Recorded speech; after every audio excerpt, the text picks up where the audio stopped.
रजनी अपनी भूलने की आदत से परेशान थी। अब देखो राशन सारा आ गया, लेकिन एक इस छोटी सी चीज़ के लिए अब मुझे किराना की दुकान पर जाना ही पड़ेगा। झट रजनी निकल गई घर से बाहर। 5 मिनट के अंदर वह पहुंच गई किराना की दुकान पर। जैसे ही रजनी दुकान के अंदर घुसने को हुई, तभी अचानक अपने पिता रमेश जी को देख रुक गई। उसके पिता रमेश जी फुटपाथ पर अकेले खड़े थे। जब वह बाहर आई तो देखा उनके इर्द गिर्द 15-20 आदमियों की भीड़ इकट्ठी थी। अपने पिता की ऊंची गुस्से से भरी आवाज़ सुनकर उसने समझ लिया कि वे किसी से झगड़ रहे हैं। गधा, अंधा, इडियट, रास्कल, बेवकूफ़, रमेश जी के मुंह से निकले गए कई शब्द रजनी की कानों में पड़ गए थे। उनसे उलझा हुआ युवक मोटरसाइकिल पर बैठा था। वो हर वाक्य के बाद रमेश जी के लिए बुढ़े, बुढ़हू और सठिया गया इंसान जैसे विशेषणों का प्रयोग कर उनके गुस्से को बार बार भड़का रहा था। अपने पिता के सफ़ेद कुर्ते पजामे पर कीचड़ के निशानों को देख रजनी झगड़े का कारण फौरन समझ गई। आदर्श, रजनी ने मोटरसाइकिल पर बैठे युवक को पहचान कर जोर से डांटा। इतनी बदतमीजी से बात करते हुए तुम्हें शर्म आनी चाहिए। आदर्श ने चौंक कर उसकी तरफ देखा। एक सुंदर युवती को झगड़े में हिस्सेदार बनते देख भीड़ की दिलचस्पी और ज़्यादा बढ़ गई। रजनी, तुम्हें इनके मुंह से निकलने वाली गालियों को भी सुनना चाहिए। आदर्श ने उत्तेजित लहजे में सफाई दी। अरे, बारिश का मौसम है तो छींटे पड़ सकते हैं। ये बुढ़ऊ ना होकर कम उम्र के होते तो कब तक मैं इनके दांत तोड़कर इनके हाथ में। तुम जिनके दांत तोड़ने की बात कर रहे हो वे मेरे पिता हैं। अरे नहीं। आदर्श का मुंह आश्चर्य से खुला का खुला रह गया।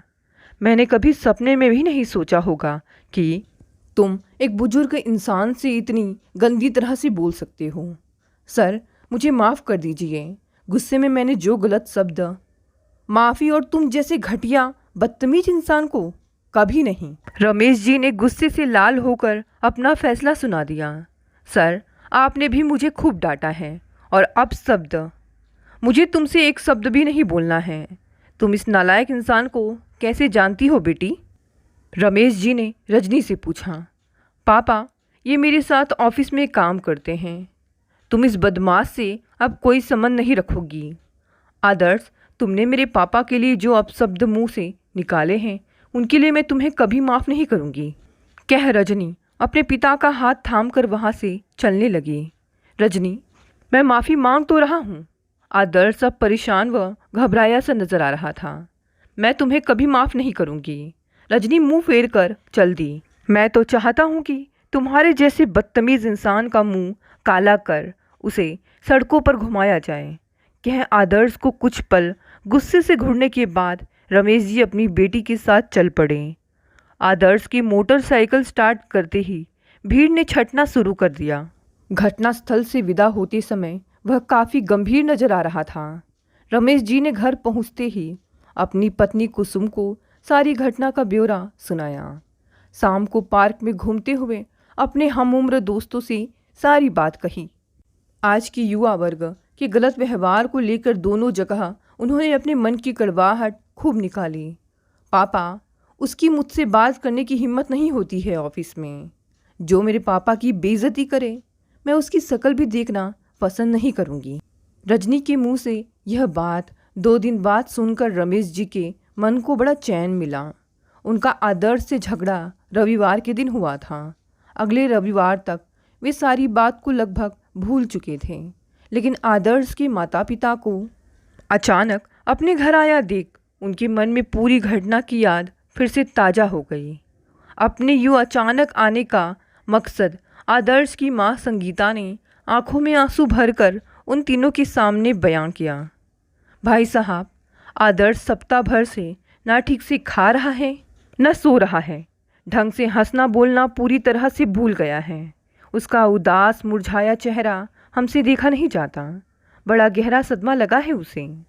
अपने बेटे की दयनीय हालत बयान करते हुए संगीता की आंखों से आंसू बह निकले। आपकी बातों पर विश्वास करना कठिन लग रहा है मुझे। रमेश जी हैरान परेशान नजर आने लगे। बुरा मत मानिएगा, पर मुझे आपका बेटा संवेदनशील इंसान नहीं लगता था। उसने बड़े गंदे ढंग से मुझसे बात करी थी। रमेश जी, वह सचमुच अपने व्यवहार के लिए बेहद शर्मिंदा और दुखी है। प्लीज़ आप हम पर तरस खाइए और उसे माफ़ कर दीजिए। आदर्श के पिता मनोज जी ने भावुक अंदाज में हाथ जोड़कर कहा। रमेश जी ने फौरन कहा, भाई साहब, आप यूँ दुखी ना हों। बात इतनी बड़ी भी नहीं है कि माफ़ी ना दी जा सके। मेरा गुस्सा तो अभी का जा चुका है। आप आदर्श को कहिएगा कि मैंने उसे दिल से माफ़ कर दिया है। वह बाहर कार में बैठा है। अंदर आने का फैसला अपने भीतर पैदा नहीं कर पा रहा था। अगर यह बात आप खुद उससे कह दें तो उसका असर ज़्यादा होगा। अरे, उसे अंदर आना चाहिए था। रजनी, तुम उसे बुला लाओ। रमेश जी ने अपनी बेटी को आदेश दिया। मैं अपने कमरे में जा रही हूँ पापा, आपकी जो मर्जी हो करो, पर मैं उसे एक शब्द भी बोलना नहीं चाहती हूँ। गुस्से से पैर पटकती रजनी ड्राइंग रूम से उठकर अपने कमरे में चली गई। अपनी बेटी के व्यवहार पर शर्मिंदा से होते रमेश जी खुद उठकर आदर्श को बुलाने चल पड़े। कुसुम भी उनके साथ चले तो मनोज और संगीता भी साथ हो लिए। बाहर सड़क पर ही रमेश जी ने आदर्श को पहले प्यार से बुजुर्गों के साथ सदा सही ढंग से पेश आने की बात समझाई और फिर सर पर हाथ फिराते हुए उसे माफ़ करने की बात कही। सर, मेरा गंदा व्यवहार माफ़ी के काबिल ही नहीं है। आदर्श का चेहरा उदास और मुरझाया हुआ ही बना रहा तो सबकी बेचैनी व चिंता फौरन बढ़ी। कुसुम ने आदर्श को घर के अंदर चलने का निमंत्रण दिया, पर वह राजी नहीं हुआ। आंटी, रजनी की आंखों में मैं अपने लिए गुस्से व नफरत के जो भाव देखता हूँ वह मेरे लिए असहनीय है। उसका सामना करने की हिम्मत मुझ में नहीं है। आदर्श की दर्द भरी आवाज़ सबके दिल को छू आदर्श को समझने बूझने का एक नया दौर फिर से शुरू हुआ। वे सबकी बातें सिर झुकाकर सुनता रहा, पर उदासी का कोहरा उसके चेहरे पर से आखिर तक नहीं हटा। अचानक कार से निकलकर आदर्श ने नए कुर्ते पजामे का जोड़ा रमेश जी के हाथों में पकड़ाते हुए सुस्त लहजे में कहा, सर, आपने इसे स्वीकार नहीं किया तो मैं खुद को कभी माफ़ नहीं कर सकूंगा। इसकी कोई ज़रूरत नहीं है बेटा, माफ़ी तो मैंने तुम्हें वैसी ही दे दी है। रमेश जी को यूँ उपहार स्वीकार करना बड़ा अटपटा सा लग रहा था। उनका जवाब सुनकर आदर्श का चेहरा एकदम से बूझ गया। तब कुसुम ने हस्तक्षेप करके कुर्ते पजामे का सेट अपने पति के हाथ में जबरदस्ती पकड़ाकर उन्हें आदर्श का उपहार स्वीकार करने को बाध्य कर दिया। विदा होने तक आदर्श के चेहरे पर किसी तरह की मुस्कान नहीं उभरी थी। वह बुझा बुझा सा ही चला गया। मनोज जी और संगीता की आंखों में चिंता के भावों को बरकरार देखकर रमेश जी व कुसुम का मन भी बेचैनी व तनाव का शिकार बना रहा। रमेश जी ने रजनी के कमरे में जाकर उसे भी समझाया, गलती इंसान से ही हो जाती है बेटी। मेरे अनुमान के विपरीत यह आदर्श भावुक और संवेदनशील इंसान निकला है। उसके मन को और दुखी करना ठीक नहीं है। तुम भी उसके साथ अपना व्यवहार सहज व सामान्य कर ले। उसका डिप्रेशन से जल्दी निकलना बेहद ज़रूरी है। रमेश जी की आवाज़ में चिंता के भाव साफ झलक रहे थे। मैं उससे ज़बरदस्ती बात कभी नहीं करूँगी। उसकी बदतमीज़ी के लिए मैं उसे माफ़ कभी करने वाली नहीं हूँ। रजनी का गुस्सा अपनी जगह कायम रहा। इतना ज़्यादा गुस्सा करना ठीक नहीं है बिटिया रानी। वह मेरा कसूरवार था। अब मैंने उसे माफ़ कर दिया है तो तू भी उसके साथ सहज व्यवहार करो। यह मुझसे नहीं होगा पापा। बेटी, वह दिल का बुरा नहीं निकला। मुझे नया कुर्ता पजामा भी गिफ्ट कर कर गया है। अपनी जिद पर अड़ी रहकर तुम उसके दिल को और तकलीफ़ मत पहुंचाओ। मुझे उसके दिल की तकलीफ़ की चिंता नहीं है पापा। रजनी का रूखा जवाब सुनकर रमेश जी को गुस्सा आ गया। बेटी को समझाने की बात भूलकर वो उसे डांटने डपटने लगे। रजनी जवाब में खामोश रही, पर उसका मुंह नाराज़गी से सूज गया। आदर्श को माफ़ी देने का मामला इनके घर का माहौल तनावग्रस्त कर गया था। आदर्श अभी भी उदास और गुमसुम बना हुआ है। 2 दिन बाद मनोज जी से फ़ोन पर यह खबर सुनकर रमेश जी परेशान हो उठे। इस विषय पर उन्होंने कुसुम से देर तक बातें की। उन दोनों की सहानुभूति अब आदर्श व उसके माता पिता के साथ थी। सारे मामले की खलनायिका उन्हें अपनी बेटी प्रतीत हो रही थी, जिसने आदर्श के साथ सीधे मुंह वार्तालाप करना अभी भी आरंभ नहीं किया था। आदर्श की उदास हालत में कोई सुधार नहीं हुआ है। इसकी खबर इन दोनों को हितेश साहब के द्वारा आगामी रविवार को मालूम पड़ी। वे आदर्श और रजनी के बॉस थे। रमेश जी, रजनी मेरी तो सुनती नहीं है। अब आप ही उसे समझाएं कि वह आदर्श से ठीक तरह से पेश आने लगे। बात बात पर उसे ताने देना, उसे बेइज्जत करना रजनी के लिए ठीक नहीं है। हितेश साहब ने पिता से बेटी की शिकायत करी। इस विषय पर मैं उसे कई बार डांट चुका हूँ। कपूर साहब, पता नहीं क्यों वह सारी बात भूलने को तैयार नहीं है। रमेश जी परेशान हो उठे। क्या आपने आदर्श को माफ़ कर दिया है सर? बिल्कुल कर दिया है हितेश साहब, दिल से। जी हाँ, लेकिन न आदर्श आपके माफ़ कर देने से संतुष्ट है, न रजनी। आदर्श अपने को अब भी गुनहगार मानता है और रजनी उसे इस बात को भूलने नहीं देती। आदर्श अच्छा, समझदार और अपने काम में कुशल आदमी होता था। उसकी अगली प्रमोशन का समय बिल्कुल सिर पर आ पहुंचा है, पर वह है कि सारा दिन खोया खोया सा रहता है। मैं उसकी मनोदशा को लेकर सचमुच बेहद चिंतित हूँ। मैं रजनी को फिर से समझाऊंगा। रमेश जी ने हितेश साहब को आश्वासन दिया। ये दोनों बड़े अच्छे दोस्त होते थे। अब रजनी उसे झिड़कती रहती है। दोनों की दोस्ती को किसी की नज़र लग गई है। हितेश साहब का यह वाक्य रमेश जी को बाद में भी बार बार याद आता रहा। उन्हें हैरानी इस बात की थी कि रजनी ने कभी पहले आदर्श से अपनी अच्छी दोस्ती की चर्चा घर में नहीं करी थी। कहीं आदर्श और रजनी ज़रूरत से ज़्यादा गहरे दोस्त तो नहीं थे? मेरा मतलब तुम समझ रही हो ना? रात को सोते समय रमेश जी ने अपने मन की चिंता कुसुम से कही। मुझे नहीं लगता उनके बीच प्रेम का कोई चक्कर चल रहा होगा। आदर्श अमीर खानदान का बेटा है, वे लोग ब्राह्मण हैं और हम यादव। एक स्कूल हेडमास्टर की बेटी में आदर्श की क्यों दिलचस्पी होगी? कुसुम की इस दलील ने रमेश जी के मन में बनी बेचैनी को बड़ी हद तक शांत कर दिया। अगले रविवार को सुबह रजनी की मेनका मौसी उनके घर आ पहुंची। उनके हाथ में खूबसूरत गुलदस्ता देख इन तीनों को याद आया कि आज रमेश जी और कुसुम की शादी की 28वीं सालगिरह है।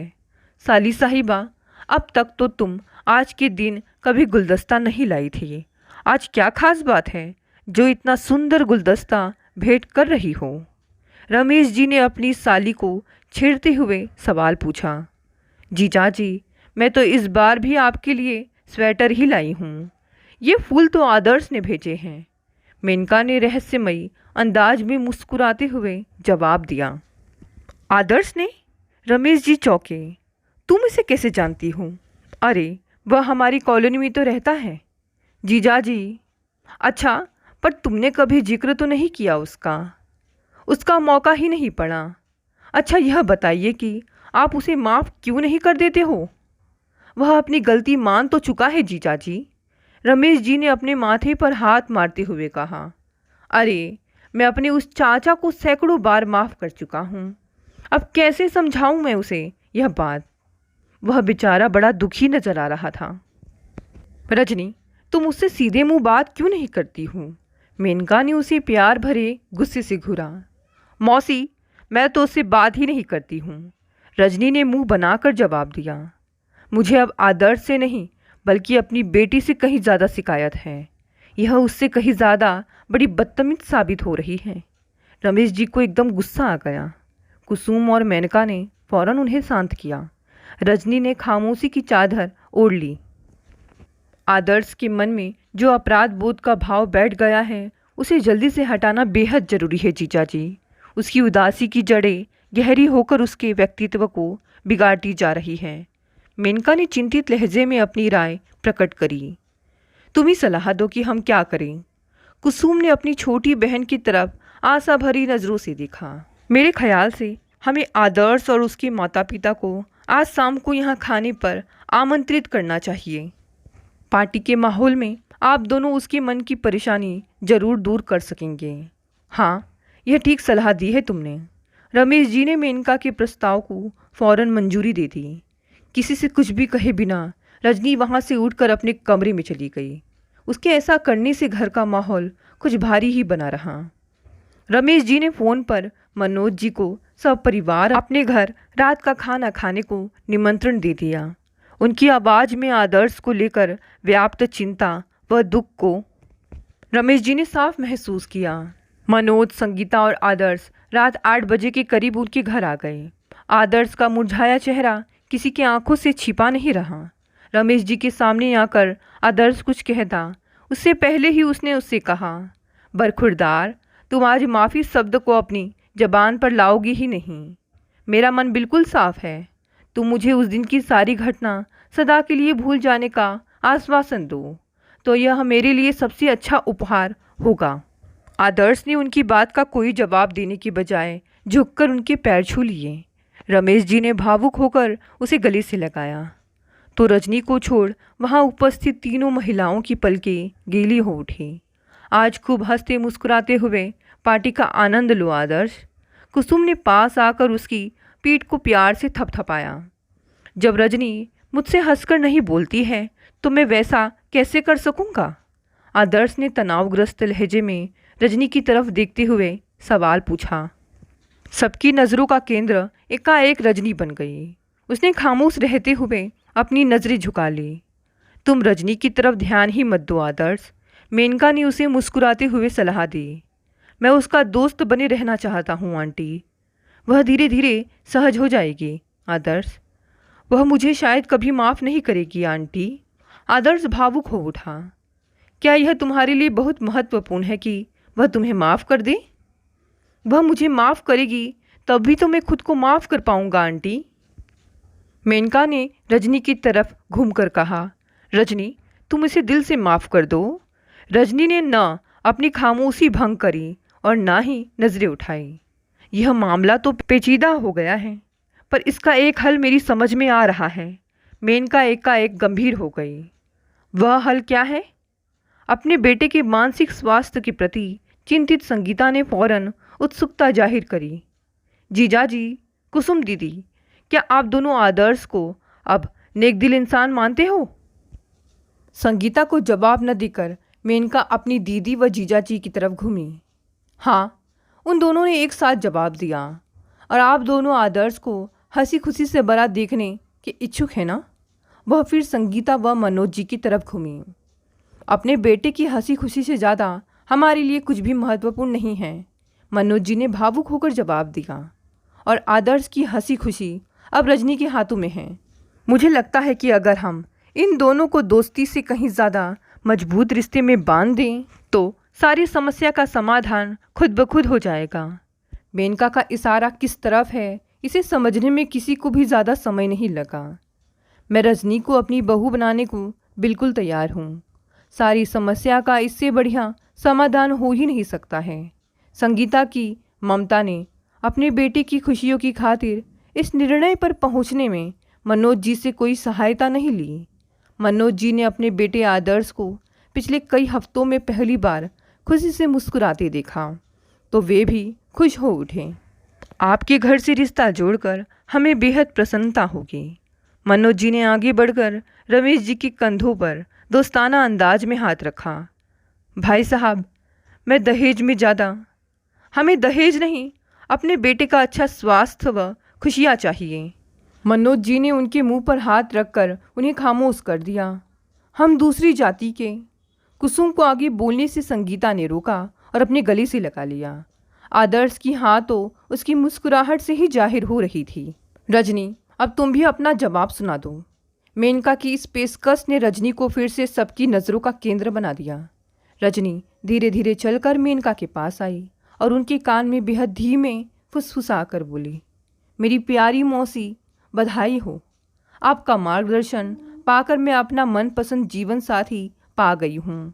माना कि आदर्श ने उदास दिखने का बढ़िया अभिनय लंबे समय तक किया, पर सारी योजना तो आपकी ही थी।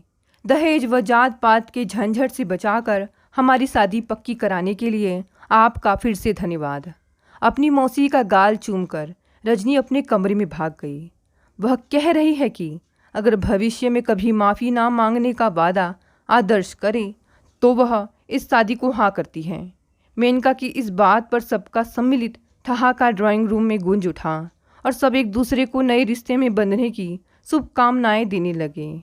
यह राज तो बाद में कई महीनों बाद खुला कि न आदर्श के पिता तैयार होते कि यादव घर में शादी हो, न रजनी के माता पिता की हिम्मत होती कि वे उस घर में संबंध मांगने जाएं जहां उनको हैसियत से कम समझा जाता हो।